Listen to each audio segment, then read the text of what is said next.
Graced with Spanish moss and southern charm, Georgia's oldest city is perched by the waters of the Savannah River, which glide eastward towards the North Atlantic Ocean.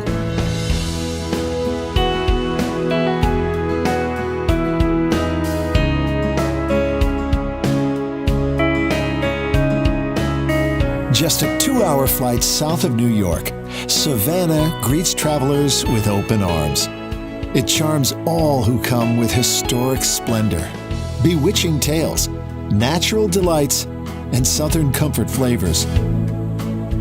Welcome to the hostess city of the South. In 1733, a group of carefully selected settlers, led by James Oglethorpe, embarked on an epic voyage across the Atlantic to establish the colony of Georgia. They found the perfect location for their new colonial capital 17 miles inland from the mouth of the Savannah River.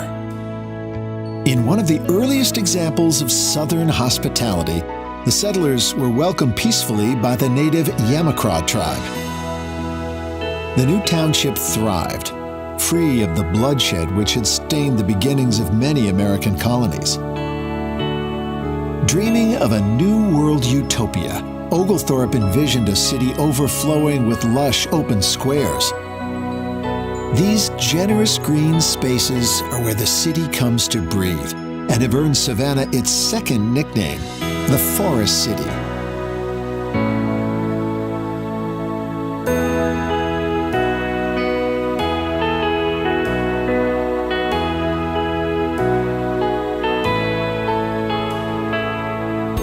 Start your journey in Savannah's historic downtown, where one of these iconic squares is never more than a 5-minute walk away.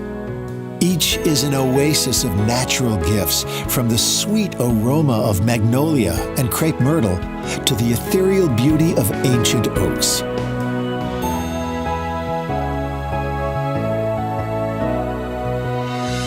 Just as the city's oaks are festooned with Spanish moss, so too are her streets embedded with stories. Admire the exhibits at the Savannah History Museum, where treasures from the past bring Georgia's last 3 centuries to life.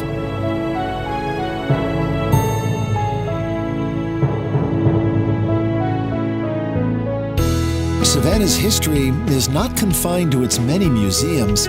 It's alive in the bustling laneways and courtyards of City Market, a hub of modern Southern style.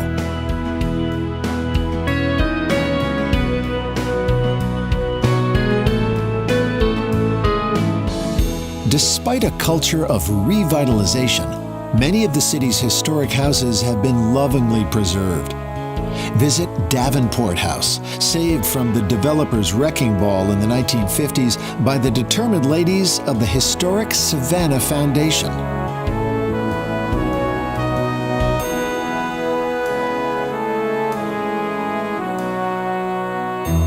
Tucked away in a leafy corner of Oglethorpe Square is Owens Thomas House and slave quarters.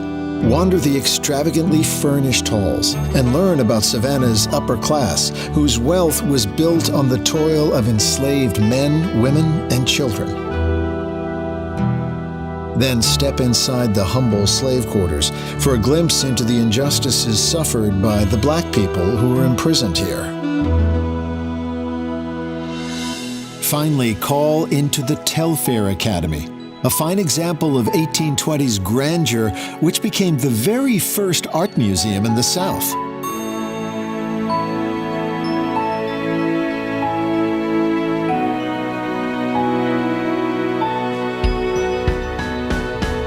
The historic heart of Savannah is a vibrant melting pot of past and present.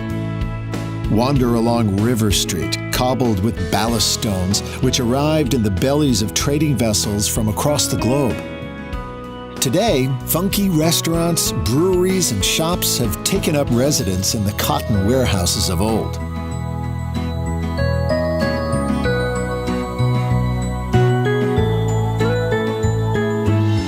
If If you like your southern fare served with a side of spooky, weigh anchor and drift on over to Pirate's House, Savannah's oldest building. Once frequented by rowdy seafarers and unsavory characters, today the tavern continues to serve thirsty travelers and lovers of ghost stories.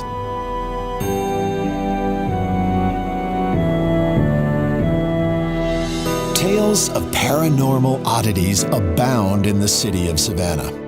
Take a horse-drawn carriage to Laurel Grove Cemetery, where restless spirits are said to lurk among the headstones.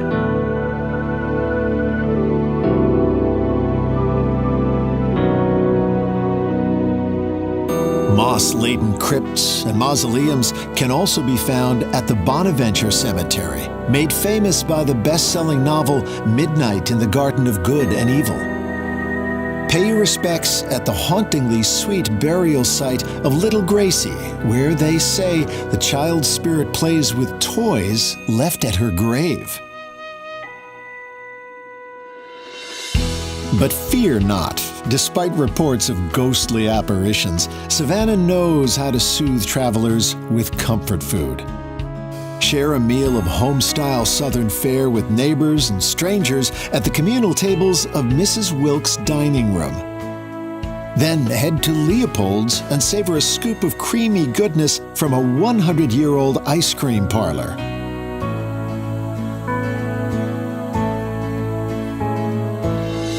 Once your belly is full, continue your historic buffet 3 miles east of the city at Old Fort Jackson, a Confederate bastion during the Civil War.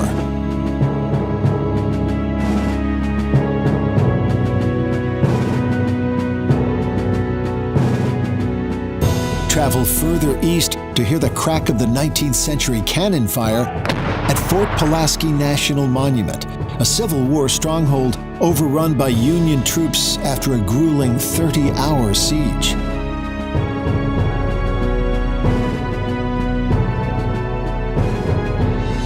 After experiencing the gun smoke of Civil War history, cool off at nearby Tybee Island, a popular weekend getaway for generations of Georgian families.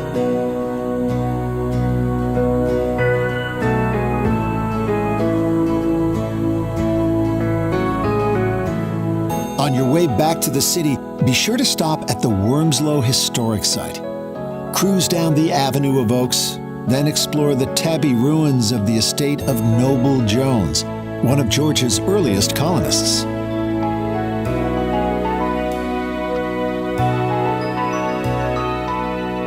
Back in Savannah's downtown, soak up the burgeoning creative scene in the Starland District. This area is also home to the Forest City's 30-acre green gem, Forsyth Park, where the waters of the city's symbol sing their timeless song to all who pass.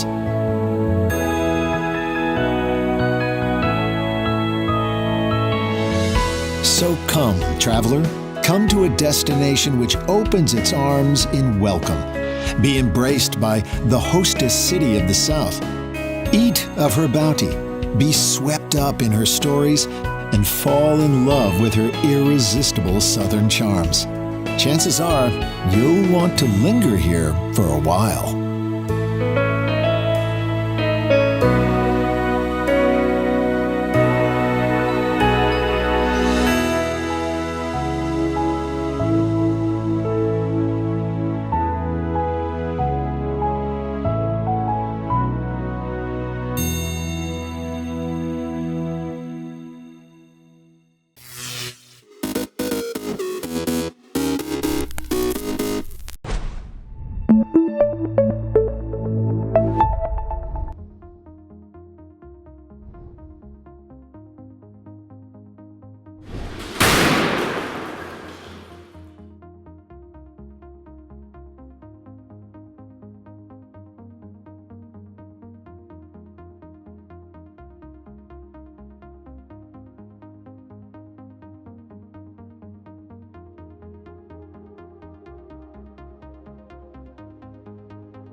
Cuando, bien jovencito, viajé a la cima de un cerro.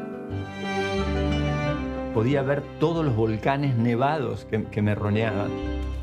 En ese momento vinieron cóndores a volar encima nuestro. Podía oír el rugido del viento en sus plumas. Fue un impacto enorme. En ese momento sentí que si los cóndores se iban, era como perder las nieves eternas de nuestras montañas.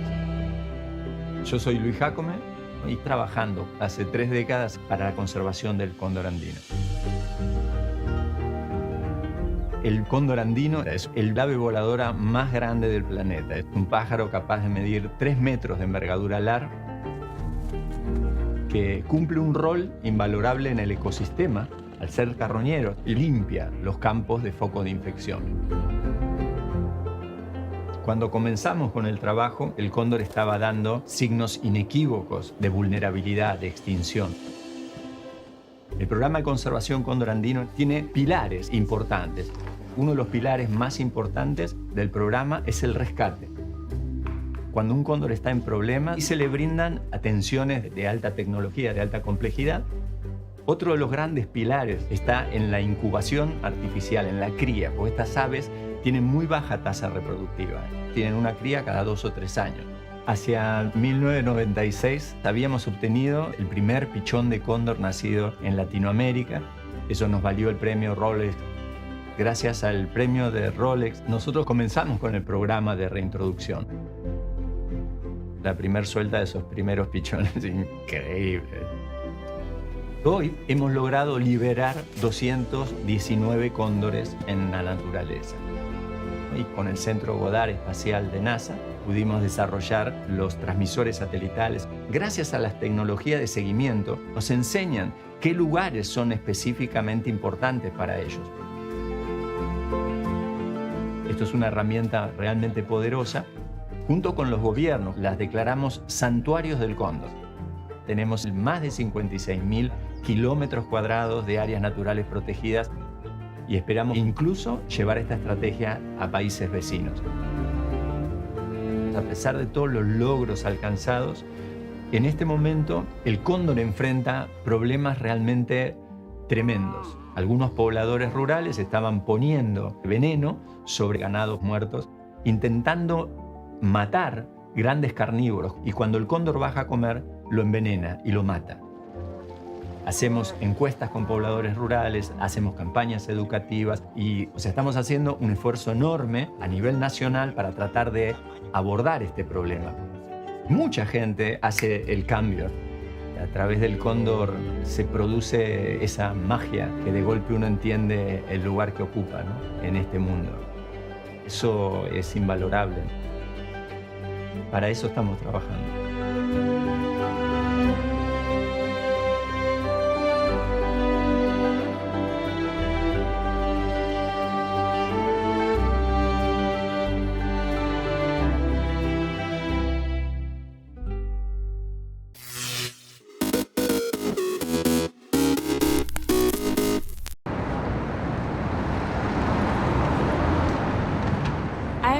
Eden, I'm 24, I'm from Nigeria. I'm very passionate about arts, music and creative writing. I'm Simone, I'm 18 and I'm from Milan.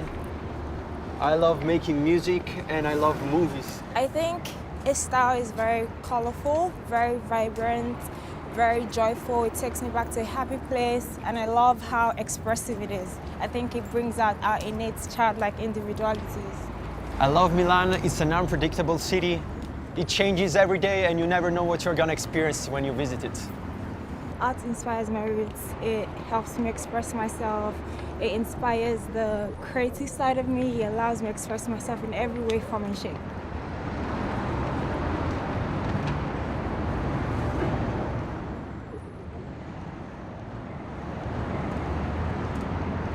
Ciao, sono Gaia, faccio l'artista. Amo camminare, leggere e dipingere. Beh, l'arte, a parte essere un grande amore, è una costante di vita nel cercare bellezza.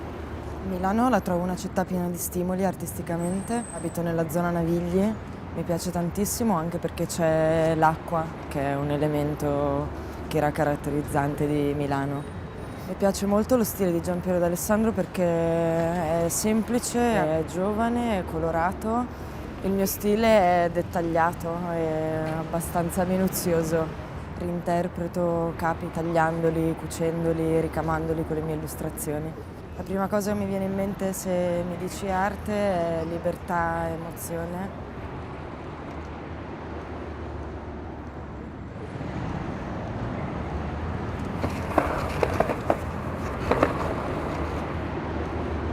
Ciao, mi chiamo Willow Scenodiete, ho 26 anni e vado in skate da quando sono piccolino. L'arte mi stimola e mi rilassa allo stesso tempo, mi permette di vedere il mondo attraverso occhi diversi. Milano è una città molto frenetica e ti permette di vivere diversi ambienti e possibilità, quindi in realtà mi piace. La zona in cui vivo è molto multietnica e molto culturale. Lo stile di Giampiero d'Alessandro mi piace, l'ho trovato stimolante e ho trovato delle sue grafiche anche online. Se penso all'arte mi viene in mente lo skate, il mio ambiente, perché accomuna molti più settori e situazioni, mi piace molto. Il mio stile? Comodo e sportivo ed estroverso, come il mio skate.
Yeah, our preparation is going quite well.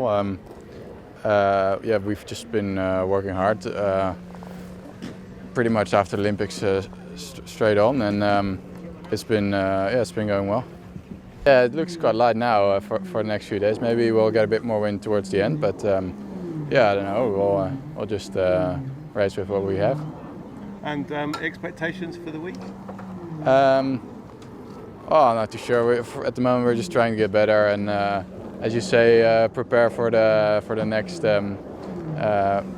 big event, the Worlds this summer, and then in a few years the Olympics. So we'll just be working on that and trying to get a little bit better by little. Yeah. Now I've been here for about a week, and now is day one of the Allianz World Cup. We have had the last week, breezy offshore conditions, 20 knots. And, of course, it happens to every sailor, every regatta. You're training something, and it's completely different conditions for day one of the regatta, which makes it very interesting, something new, and it's going to be a challenge for today. Yes, always a really strong fleet in the Ilka 6, and a lot of really fast athletes.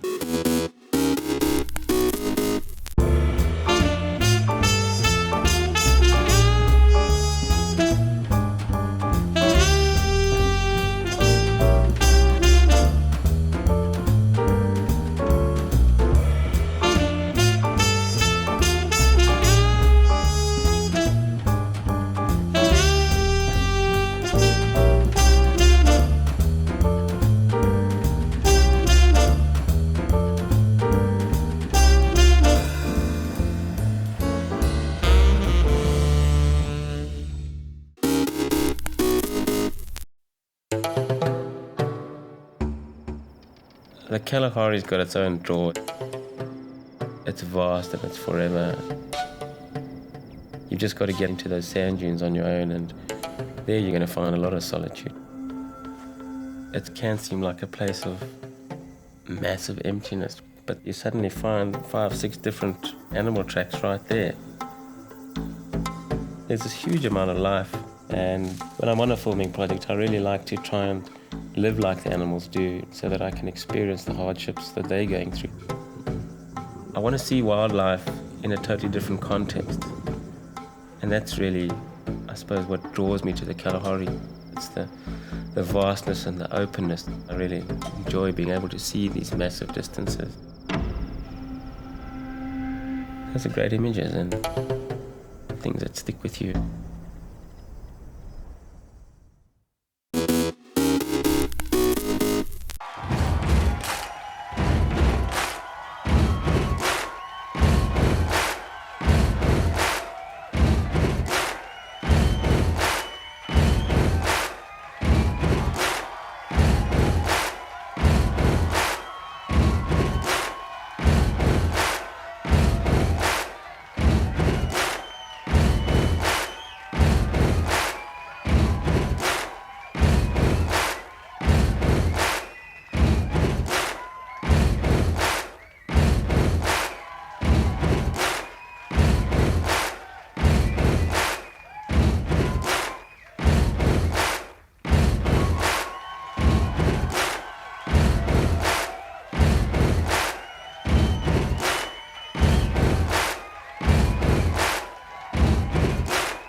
June 20th, 1893. Some folks say she didn't do it, and others say, of course she did. But they all agree Miss Lizzie B was a problem kind of kid. A jury finds Lizzie Borden innocent of murdering her father and stepmother with an axe at their home in Fall River, Massachusetts. The grisly killings and Borden's trial received massive media attention for its time in the United States. 1837. In London, Britain's Queen Victoria begins her record reign of 63 years, following the death of her uncle, King William IV. 1943. Race-related rioting erupts in Detroit, a sign of unrest on America's home front during World War II.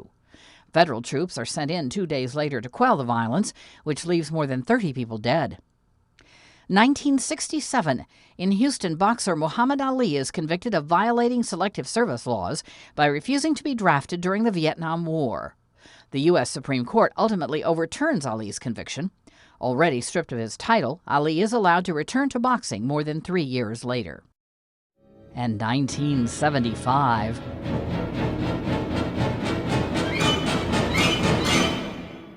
Jaws, Steven Spielberg's movie about the terrifying great white shark, is released. The monster box office hit is widely considered to be the film that launched the Hollywood blockbuster. Today in History, June 20th. Camille Bohannon, The Associated Press.